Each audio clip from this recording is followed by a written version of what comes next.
na današnji novinarski konferenci, ki bo precej vsebinska in sicer posvečena slovenskemu zdravstvu. Nosi pa naslov Zdravilo za zdravstvo niso novi davki. Zdravstvo se da upravljati zdravo brez njih.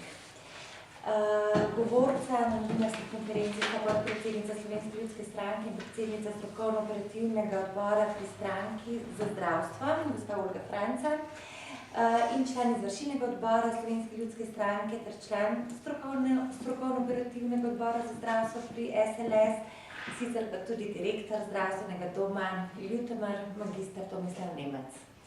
Uvodno besedo predajam podpredsednici gospe Franca, izvolite. Hvala lepa, lepo pozdravljeni v mojem imenu. Torej, javna zdravstvena blagajna napoveduje zaključek poslovnega leta z 32 milijoni minusa približno, v prihodnje leto pa prenaša kar 48 milijonov obveznosti, torej skupaj približno 80 milijonov izgube.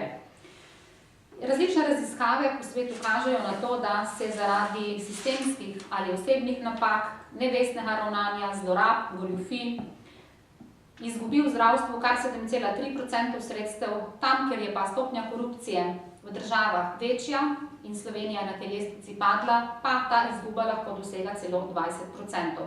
To pomeni za slovenski zdravstveni sistem hipotetično možno izgubo do 190 milijonov evrov letno.